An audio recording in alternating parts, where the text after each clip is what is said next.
Hi, everyone. My name's Nat, and welcome to Thursday's webinar.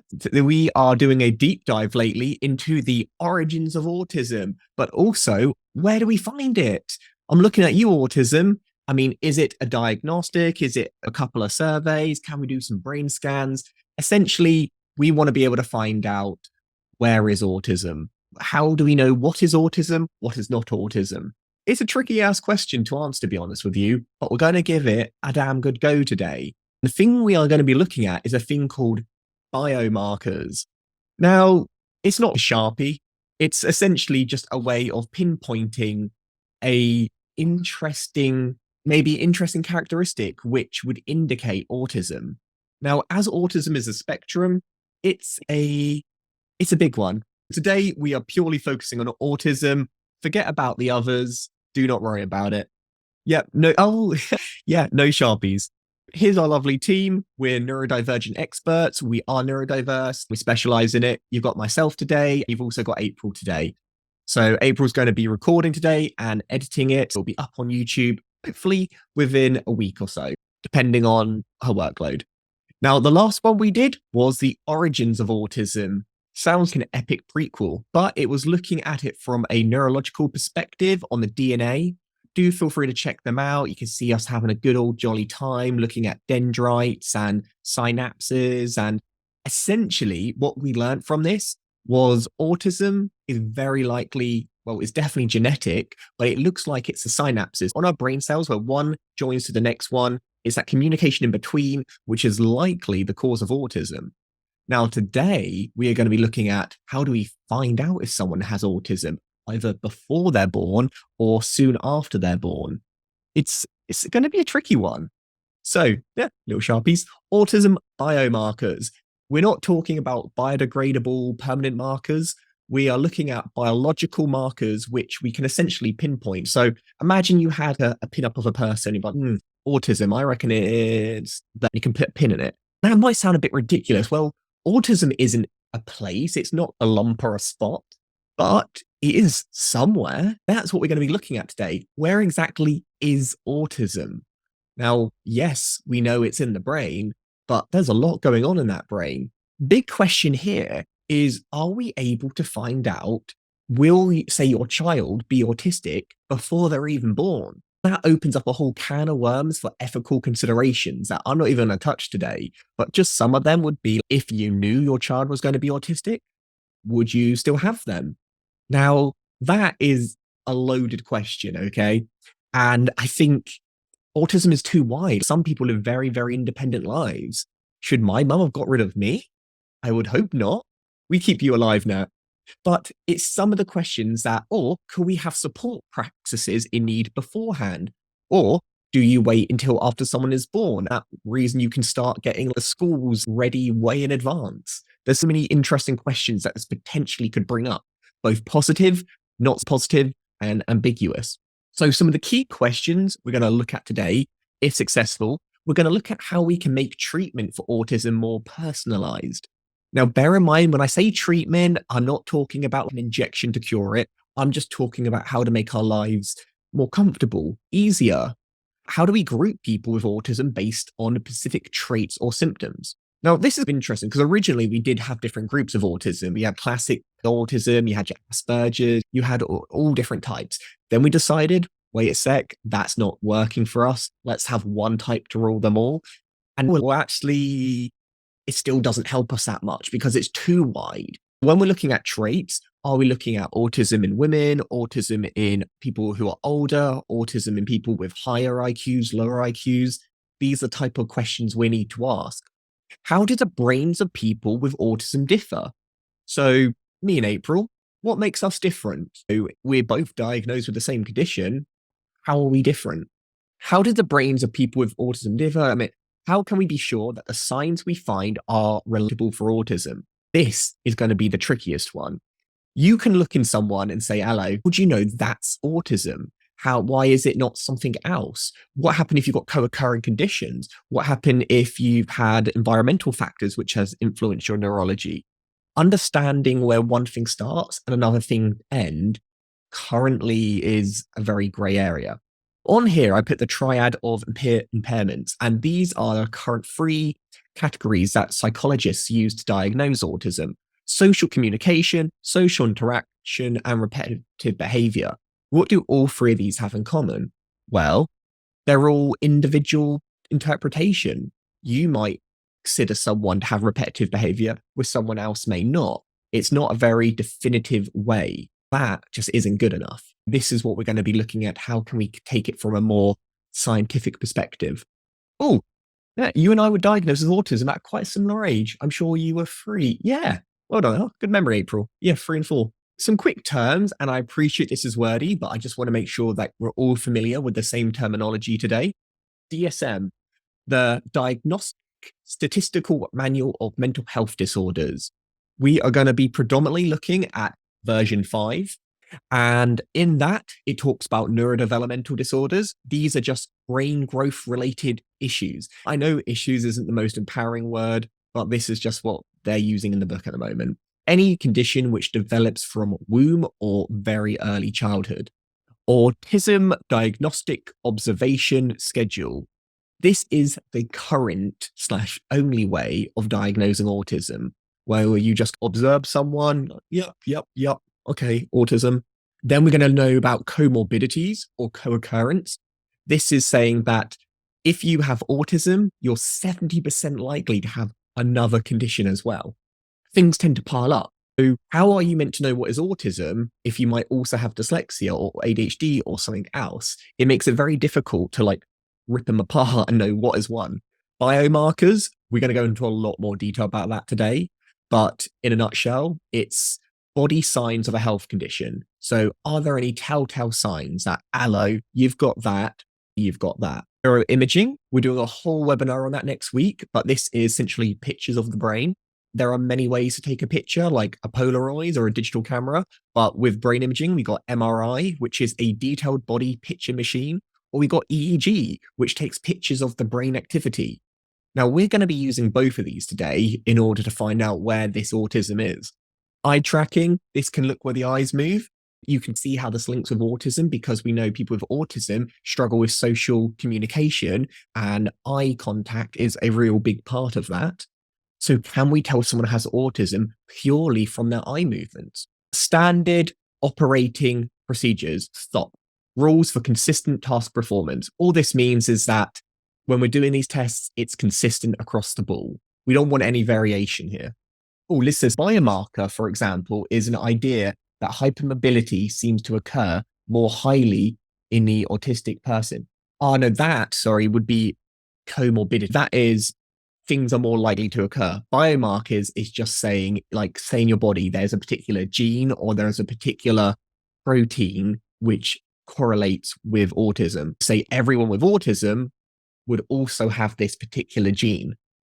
But we haven't found an autism gene yet. This is why currently it doesn't work.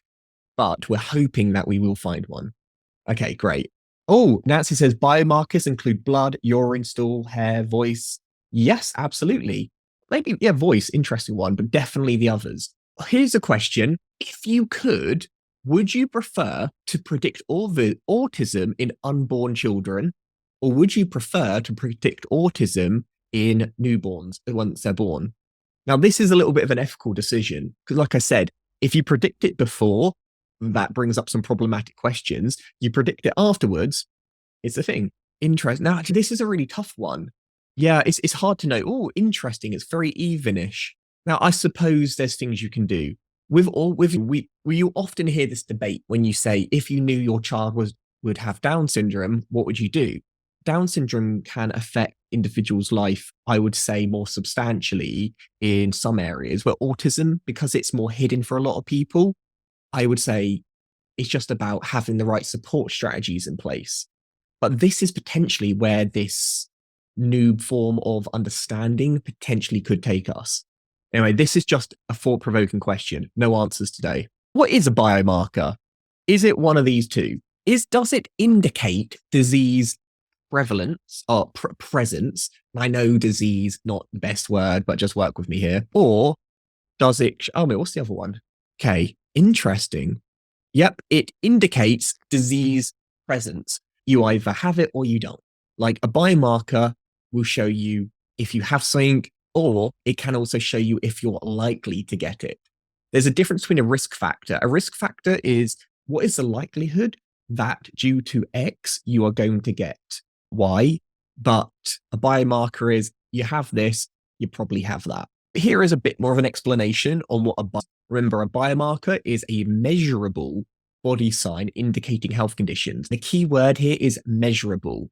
This isn't someone just looking like, yeah, autism right there. That's an observation. We're looking at cold, hard numbers. A biomarker can predict and detect autism. For instance, a lot of conditions, you might be born with the gene, but they might not be activated. They might develop later in life. Let's take things like schizophrenia, personality disorders. A lot of them happen during puberty.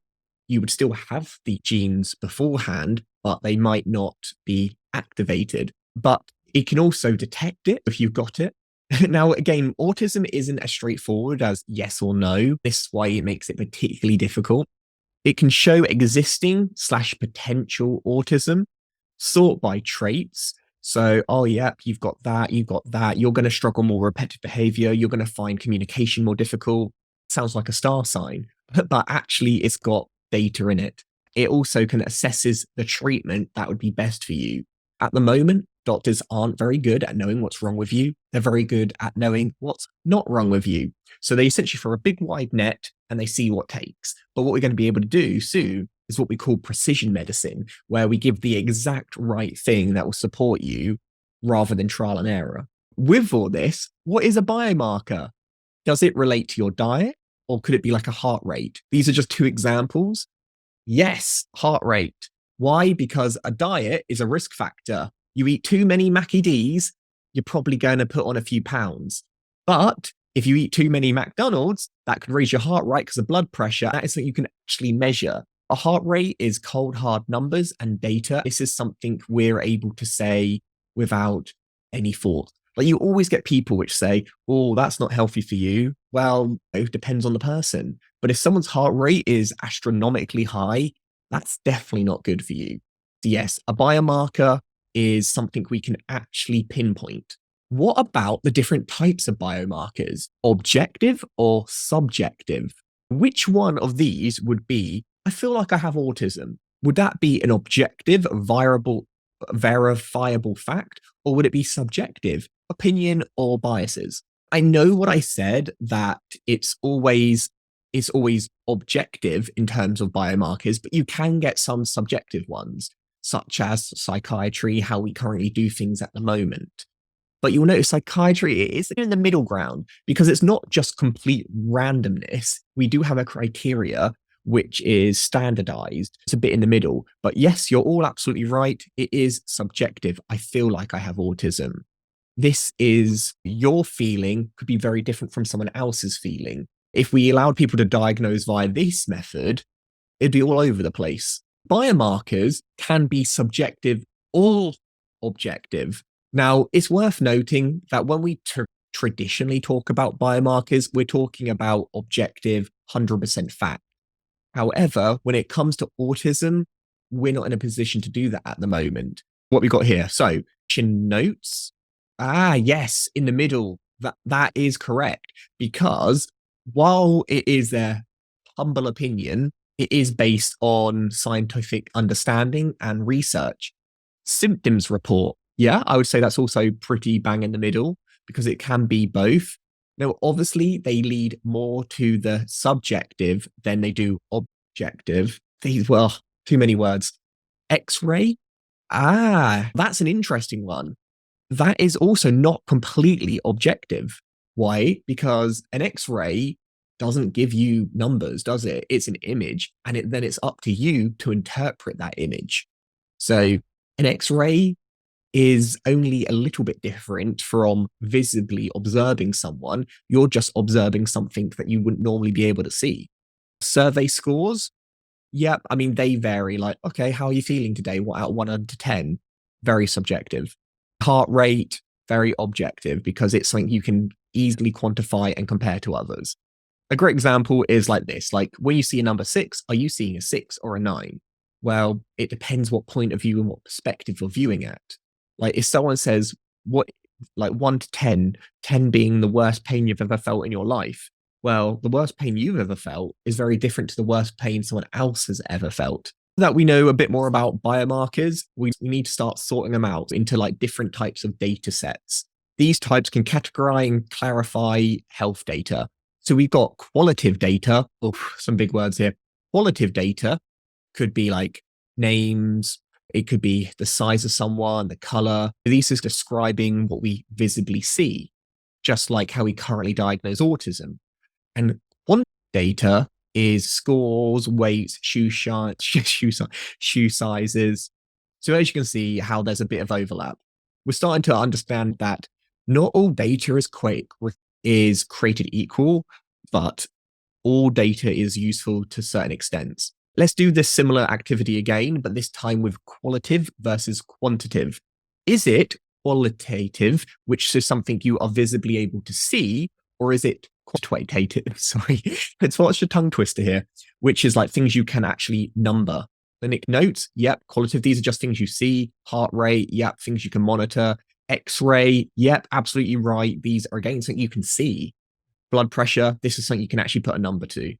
Now, as we get better with, like, say, AI looking at images, things like X-rays maybe will start to shift more as we're able to like compare and contrast them, numerical information. This is a really good image. Let's take a few minutes to digest this. This image breaks it down into everything we've just spoken about.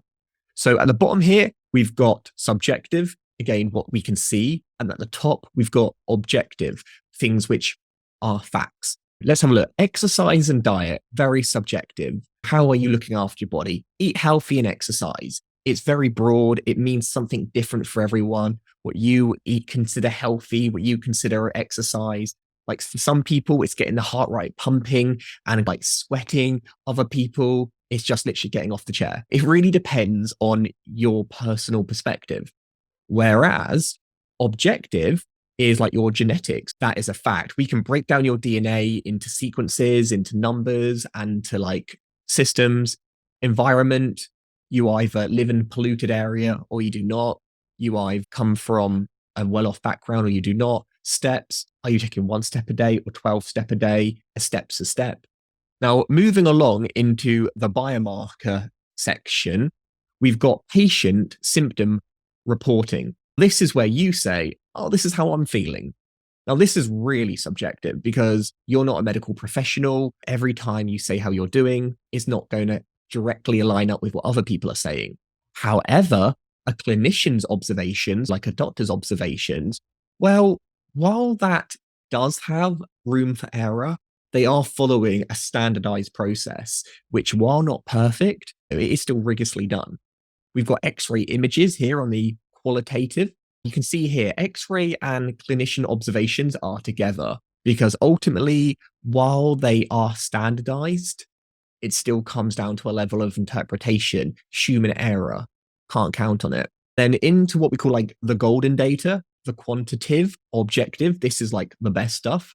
Your heart rate doesn't lie. We can do like on a molecular level, blood pressure. So you can see these are the good stuff here. But do any of these help us understand if you have autism? Well, heart rate, no. Blood pressure, no. Blood, no. As you can see here, we've got the type of data. Now, ideally, we want to be in this top corner here, but currently we are down here. We have a long way to go to better understand autism. There is currently no proven autism spectrum disorder bias, but studies continue. It is impossible at the moment to pinpoint whether or not someone has autism categorically without a shadow of a doubt. At the moment, there is always going to be a bit of a gray area. What we might want to look for is genetic biomarkers. These are certain genes or gene variations that are linked to autism risk. Let's say we take a bunch of people with autism and say everyone in this group has this like genetic marker. These people without autism do not have this genetic marker. When we've done this, we couldn't find anything. But if we split autism up into smaller subgroups, maybe different subgroups will have a consistent genetic marker. All right, imaging. This is associated with brain structure and functioning differences. Remember how previously we talked about how those of autism have bigger brains? This is a physical thing we can see. And this is due to like the gray matter. Unfortunately, it doesn't mean more brain cells necessarily, but it does mean we've got like bigger brains. That's not enough in itself, but maybe there's other things that we might be able to see. Eye tracking, eye movement patterns in autism might be severe as behavioral biomarkers. So, for instance, if we notice someone's eyes are moving in a particular way and that always relates to autism, well, that would be a great biomarker. At the moment, we know people struggle with eye movements in terms of how, like, the way they look at things is different to those without autism. There's still too much ambiguity about it. Not even a word, ambiguity, is now. Yeah, it is. Okay, I'll take that. ASD shows distinct brainwaves patterns, especially to social stimuli. An EEG machine is scanning your brainwaves, and maybe when you're in a certain circumstance, those brainwaves are going off the hook, and you're like, whoa, okay. If we were to say put an autistic person in front of some triggering imagery, would we notice a particular type of brain pattern compared to those without autism? I really can't stress enough at the moment, these are just all areas of research. We're not currently there yet. Immunological markers. ASD may involve altered immune system functions. This is another area of looking into. We've got metabolic markers. Autism can exhibit oxidative stress and mitochondrial dysfunctions. Okay, okay, let's break that apart. That's like stress. Actually, maybe I'll come back to that one another day. Microbiome, the gut, so that you, oh, I've got that healthy microbiome. That's like your gut and your investigation. All of these things you might think, well, they don't relate to autism. Well, they might do. This is why we've got a lot to research. Now, for this to actually be useful, we're going to have to start breaking autism down. So we want to do something to find something called stratification biomarkers. Stratified medicine groups patients by disease cause and treatment responses using tests. So let's say we've got we've critical people and autistic people, but then we want to say, okay, all autistic people with, say, this background go in this box. Everyone who responds to this treatment go here, and those others go here. Then you want to see what do this group have in common compared to the other group. While today we have one diagnosis to rule them all, likely we are going to have to start splitting what we consider autism apart to find some overlap. Because at the moment, it's just, there isn't much that connects individuals apart from observations. Finding autism stratification biomarkers is a challenge. Yeah, we're also not there yet. Small tests make grouping hard. At the moment, we aren't testing on other people. Let's say you got 20 people with autism and you're like, okay, well, 5 of you have this, 5 of you have that, if you have that. Eventually, when you start grouping people apart, the sample size is small. You're not really able to make anything meaningful out of it because, like, oh, well, 2 people with autism have this. There doesn't mean anything. We need way bigger sample sizes. We also need to focus more on the person and not just averages, because a biomarker is a personal precision way of knowing if someone is or isn't or has or doesn't have.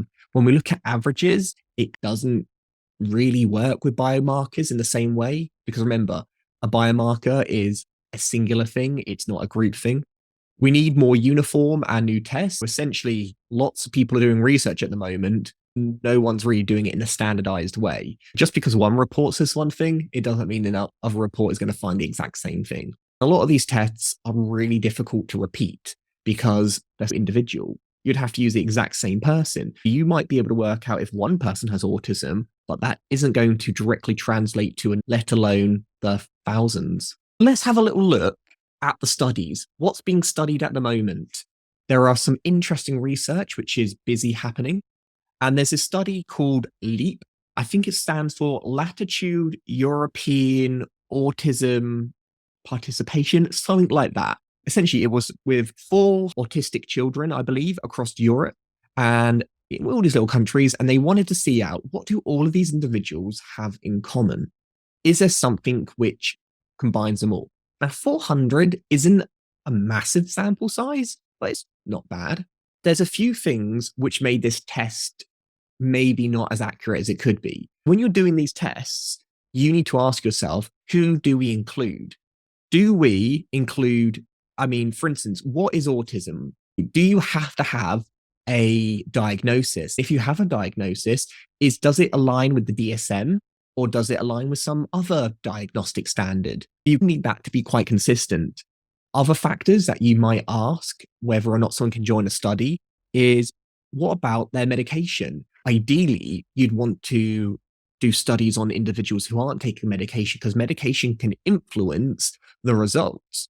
But the vast majority of people with autism are on medication because of the co-occurring traits that come along with autism, like, say, anxiety. So we have to include those on medication. Otherwise, we're not going to have a very accurate representation because most people are on medication. What other ones do we have here?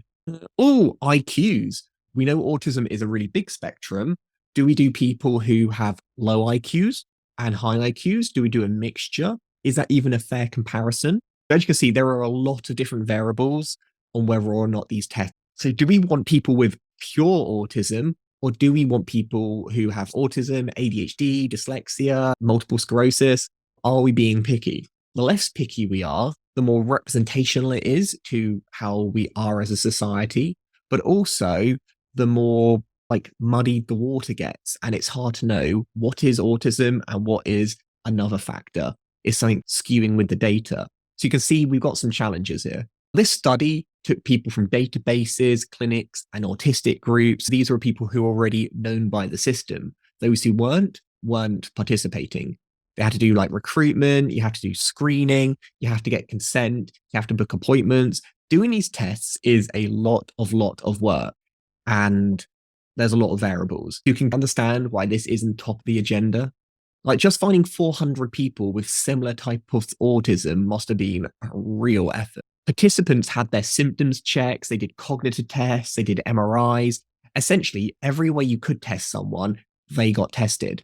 So they did the standard speaking with people interviews, they did a range of cognitive tests, they did eye tracking, they did MRI, they did EEG, they had blood and saliva samples to check their DNA, they had their hair sampled. Did they find anything which united everyone with autism? No, they didn't, which was a real pity. It makes sure that autism clearly isn't as simple as other conditions when we're looking for something which everyone has. Autism and COVID, not the same thing by any means, but it's very clear. Okay, yeah, you got COVID. 100%, you got it or you don't got it. Autism, it just doesn't work like that. What can we do then? What is the future of finding better methods? Maybe we want to stop grouping people in terms of traits and more rather due to other factors. Do you think it's better to group people by their age? For instance, are we keeping children and adults separately because they display autism differently, or maybe genetically they change over time? Sex, does it matter about the gender, or should we put everyone together? It's very unrepresentational because, again, we know that less women are diagnosed with autism, but that is because of how they visually demonstrate their neurodivergence. If we had a good biomarker, surely gender wouldn't come into it because we're all the same underneath, or at least mostly. Comorbidities, again, should we say everyone with autism and ADHD, we're going to test you separately, everyone with autism and, say, an intellectual disability over there, we're going to keep these tests separate. Maybe we want to group people by IQ. Okay, let's see which is the best way.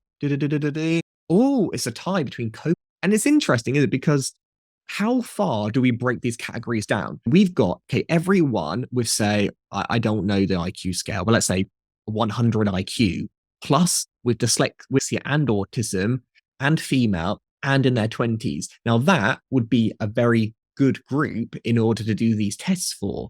I know. I hope none of you are hoping to come away today with a complete answer. It's never that simple.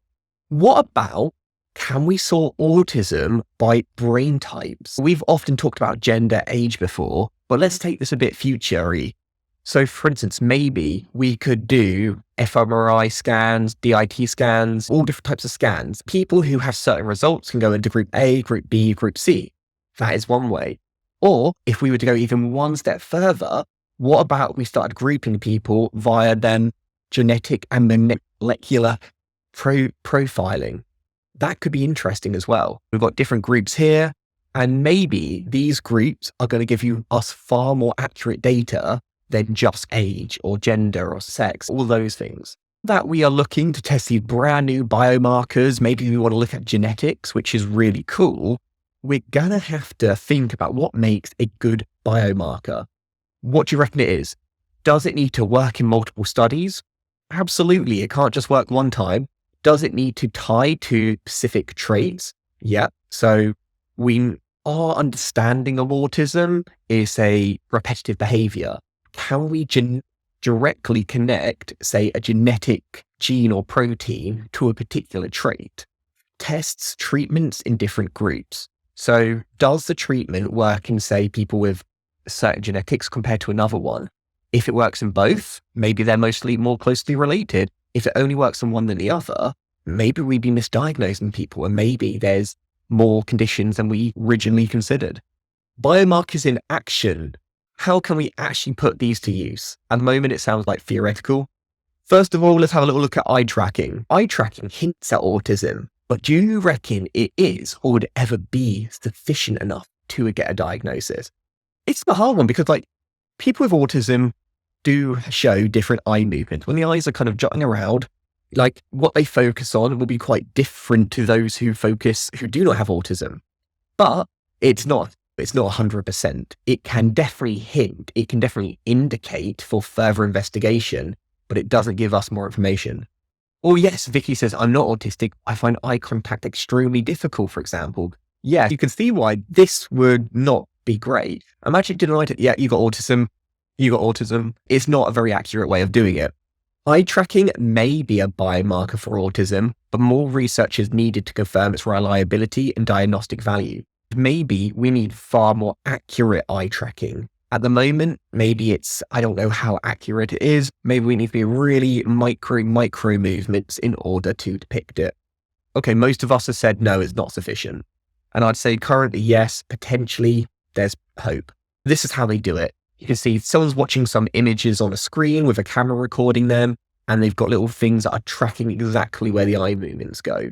Maybe we need to get this more sensitive and a lot more accurate before it is really useful. But there's lots of tests being done on this. A big group difference doesn't mean it's a good test for a diagnosis. Let's say we tested 1,000 people with autism, and we noticed that all their eye movements were a bit erratic, didn't quite align up to how we would expect neurotypical people to do. Would that make it a good biomarker? No, because there'll be other groups which also show similar outcomes. And again, it predicts for an individual. It's really difficult. We need large groups, but also we need individuals.